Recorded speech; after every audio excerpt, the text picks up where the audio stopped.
Do you have that one friend who seems to know an insufferable amount about a lot of random subjects? The person who chimes in with the odd and sometimes highly disturbing fun fact. Well, my name is Carly, and I am that friend. I often find myself wondering about topics that range from the history of certain holidays to what makes some wines expensive and some a little on the cheaper side. So I make use of that mini supercomputer I carry everywhere and just look it up. Lately, I have decided to share the random knowledge that I acquire with all of you lovely listeners. So welcome to I'm Already Looking It Up. Let's have a drink and learn a thing or two.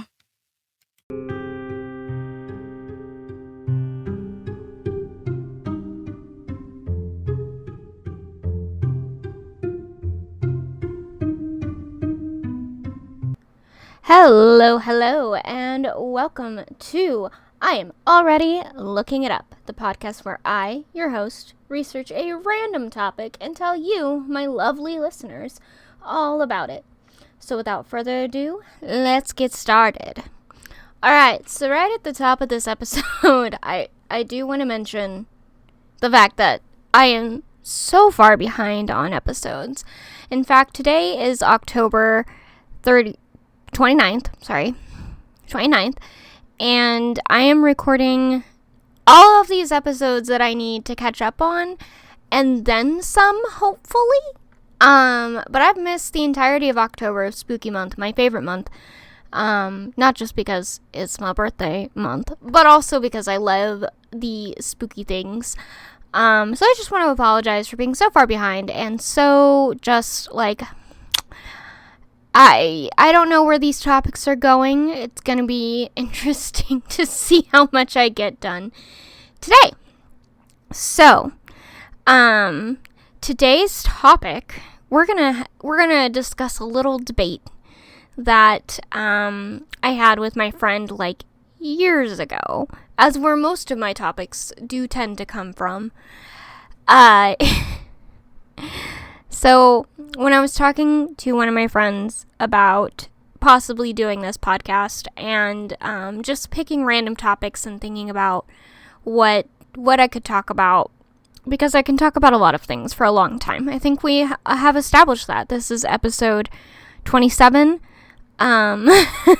So, but this topic, when I was talking about possible ideas for this podcast, my friend, I was like, I want to talk about Bigfoot, and he was like, Bigfoot's not real, and I was like, okay, and we already know my opinions on that. If you've listened to the previous episodes, if you haven't, go listen to the episode on Bigfoot. It was one of my favorites to record because I love Bigfoot. But he was like, Bigfoot's not real, and then I said, okay, what about, the Yeti? And he was like, the Yeti isn't a Bigfoot, it's a Wendigo. And I was like, okay, sir. But it did make me think about it a little bit, because there are, granted, not to spoil the end of the episode, there are some very, very, very small similarities. So I was like, we're going to look into this. We're going to compare them and talk a little bit about them. I love the tale of the Wendigo. It is one of my favorite Native American folklore creatures. I think it's very fascinating and an interesting play on man and greed, and I love it. So I was like, I'm a look into this. I think this will be fun. So there is much associated with the two legends that is similar. The cold, winter, and depending on what you believe about the Yeti, malevolence. I can't talk. So I looked into it a bit to see if there was an actual argument that existed, and I found, a drum roll please, that there really isn't an argument for this. Though, it is definitely an interesting thought. As I mentioned previously, they do have some similarities in what is associated with them, such as the cold and winter, In doing some deeper research into both creatures, both of which I find pretty interesting, I could see where the thought process could come from, but they are still very distinct creatures. So, for this episode, I would like to go over what the two creatures are in folklore, where they come from culturally, and look a little closer at similarities between the two.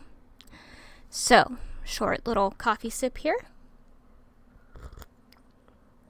Let's get started with the Wendigo. In much of the Algonquin folklore about the Wendigo, it is described as a human-like spirit that can possess humans and cause them intense cravings for human flesh and insatiable hunger. It is described as being a tall humanoid creature with a heart of ice, whose approach is signaled with a foul, sudden stench and a biting chill. Many depictions show a large skeletal creature, sometimes with antlers and the skull of a deer on their head. Not only is the Wendigo a creature of folklore, but is often used as a metaphor for greediness, citing this idea of cravings for more of something, even if that thing is not human flesh. In fact, in another version of the Wendigo, it is that of the former human who has consumed human flesh and becomes insatiable for more. When it comes to popular culture, Wendigos are a very interesting beast. They are, of course, mostly referenced in horror-based media and often connected in history to known acts of cannibalism. Famously, the Donner Party is a historical story about a group of pioneers who had attempted to travel from Springfield, Illinois, to California. However, they had mistakenly taken a shortcut and became stranded in the Sierra Nevada mountains. As winter fell over them, they ran out of supplies and reportedly resorted to cannibalism. No one is quite sure what transpired. However, whatever the case may be, only half of the Donner Party survived through being stranded. So, this is one of my favorite things about this topic, is I looked very deep into both of these creatures and found these very interesting historical tales that connect to them. So, this well-known historical tale is often linked to Wendigos in popular media. This is due to what the Wendigo represents: greed, cold, desperation, and the facts of the case. The Donner Party was stranded in winter and they had run out of food and supplies. Some believe that once they started to consume human flesh, they couldn't stop, adding the greed aspect to the story.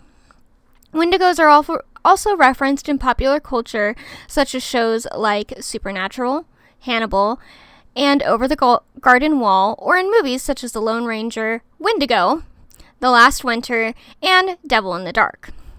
Wherever they are seen, they are terrifying symbols of the darker parts of humanity. And that's what I find so very fascinating about them. I think Wendigos are super cool.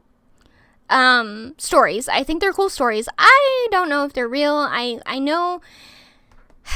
So when it comes to indigenous Native American folklore, just indigenous folklore in general to any land, I think a lot of you have to take into account the idea that a lot of these things could be just representations of different types of morality.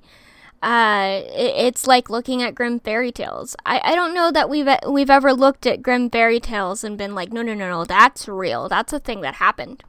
When in fact, a lot of these stories do have little grains of truth to them, because, I mean, like I've said, grim fairy tales, there are stories in there that are like, oh yeah, I mean, maybe it's not entirely true, or maybe it's not based on one specific event, but I'm sure, like, let's take Little Red Riding Hood for, just a quick example. I am sure there is a little girl who disappeared into the woods, and, you know, the story was she was on her way to see her grandmother and give her, you know, some food or something, bring her something to help her feel better, and she got eaten by a wolf, or something happened to her. No one knows quite what happened to her, so stories went around and it gets exaggerated, and you tell little kids. We see that today, even in our media. Like, I think the more modern version of that is, sometimes we have these stories that are almost fantastical or folklore related, or like consider something like Bloody Mary. Bloody Mary is not a morality tale, but it is something I grew up with as a kid. Like, don't do this or you're gonna die. So I think there are a lot of stories like that where it's just, don't do this or something's gonna happen to you. And it's not gonna be good. So I think that still exists in culture today, and it definitely existed then. Do I think that the Wendigo is real? I don't know. I think it's an interesting thought. I think it definitely is a we never know what's in the dark waiting for us type story. It's fascinating, and it's the same with like skinwalkers. Like, I think skinwalkers are real. No doubt in my mind.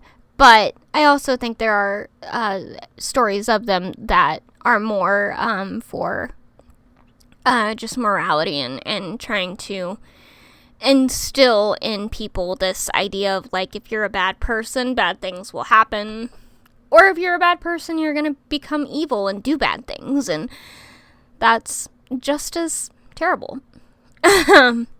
Alright, so the next story we have, or the next creature, we're going to talk about the Yeti now, which is, love the Yeti, love Bigfoot. I'm just a sucker for all these things. So we have the Yeti, which when I googled the creature, I was incredibly disappointed to see that the top search result was the website for the drinkware. But I digress. As I mentioned in the Bigfoot episode, there are reports of a large bipedal ape-like creature all over the world, and they go by many different names. I personally prefer still wood apes. I think that is a great name. The Yeti is such a creature said to reside in the Himalayan mountains and is also known by other names such as the abominable snowman. And though the Himalayas are where most sightings occur, there is another similar creature said to reside in Siberia. According to Tibetan lore, there are 3 varieties of Yeti, all of which I found interesting, as none of these varieties are said to have white fur, which is how the Yeti is commonly represented in popular media. Now I'm gonna mess these up, and I apologize. The Nialmo has black fur and is known as the fiercest variety, standing at 15 feet tall. The Chuti, which is more of a canine-like animal with tiger stripes and stand at about 8 feet tall. And the Rang Shimbambo, which is my favorite name. And I am now also referring to these guys as mini Yetis, stand at about 8 feet tall. Oh no, sorry. I went back to the other one. Rang Shimbambo, which I'm now dubbing as mini Yetis, as they only get as tall as 5 feet, though they are often depicted as 3 feet tall.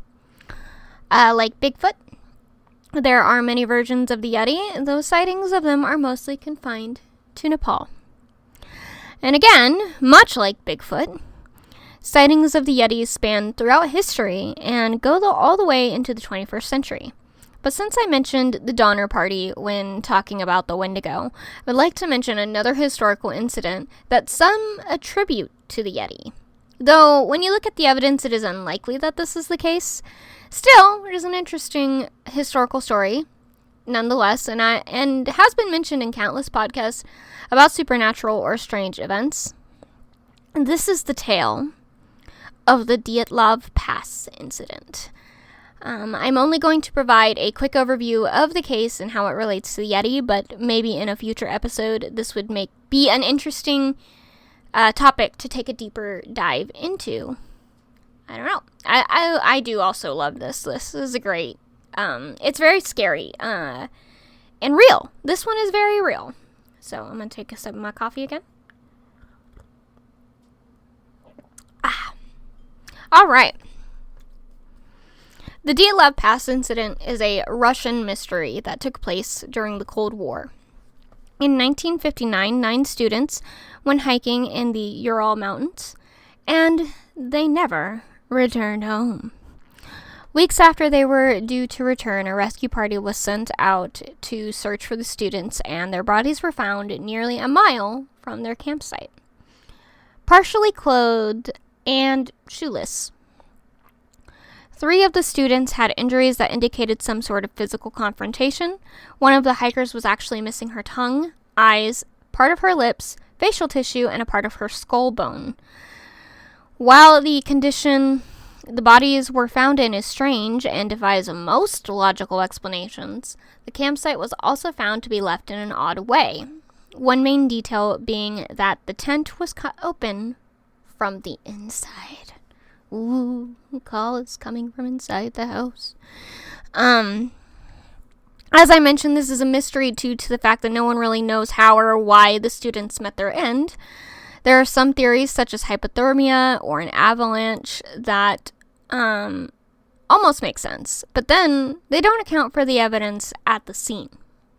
One theory, however, is that a Yeti, or an abominable snowman, attacked the group of hikers. People who believe this theory point to the tent being cut from the inside, possibly to escape the attacking creature, and the 3 students who were found with injuries that indicated a physical altercation. However, this would not account for some of the other evidence, such as the partially dressed students or those who were found wearing the clothes of the other students. It is still a mystery to this day, and perhaps that's all it'll ever be. Kind of like the Donner Party. We know the very basic things of what happened with the Donner Party, and we can say logically they probably just ran out of supplies and people died. But, again, and it's still kind of a mystery, you know? Did the others eat them? Maybe. Possible. Could you really blame them? I don't know. Anyway, what was this episode about again? Yes, comparing the Yeti and the Wendigo. Well, now that we have gotten to know these 2 creatures of folklore rather well, let's take a look at any similarities they may share. Of which, there are only 2. The cold and the woods. Otherwise, descriptions of one creature hardly match the other. The others are not often cited in cases of cannibalism, though one could agree that these are certainly 2 incredibly terrifying creatures that no one would want to run into. They are simply not similar enough to say that one is the other. However, it was fun to think about, and as comparing creatures in folklore across different cultures is a favorite pastime of mine, I really enjoyed this. I hope you enjoyed it too. It was a silly little episode. It's actually not even very long. Yeah, one of my friends made an offhand comment, and I thought, nah, that's not right. Let me prove you wrong. Except that wasn't actually what I thought. I actually for a minute was like, you know, never thought about that.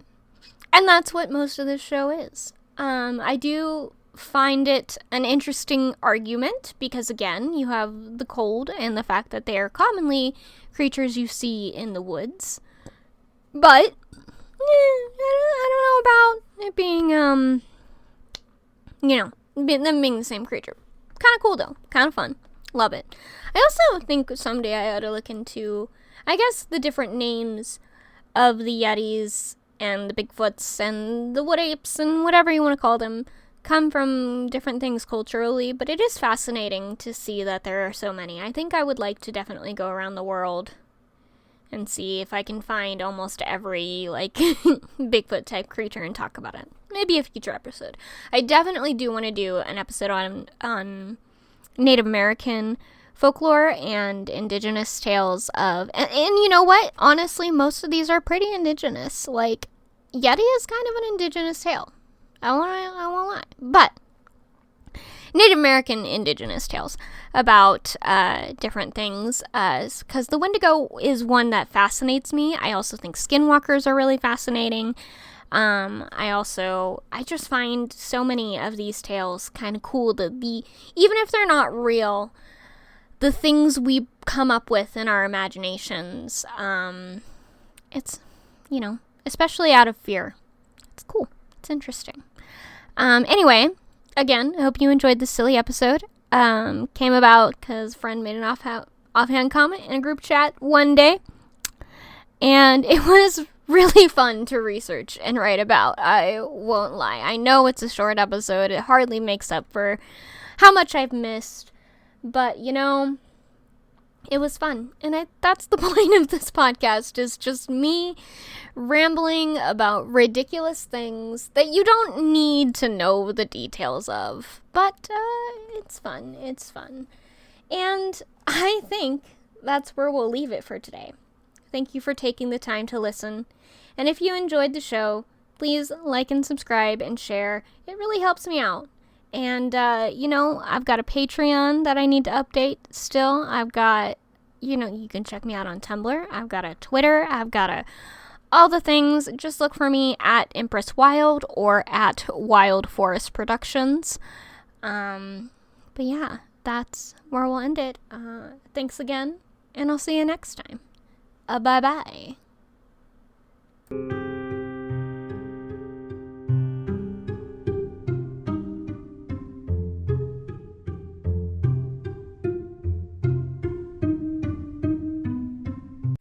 Thank you for listening to I'm Already Looking It Up. If you're enjoying the podcast, please like and subscribe. If you'd like to support the show, you can go to my Patreon at patreon.com/wildforestproductions. Don't forget to check out all the social links below. Thank you!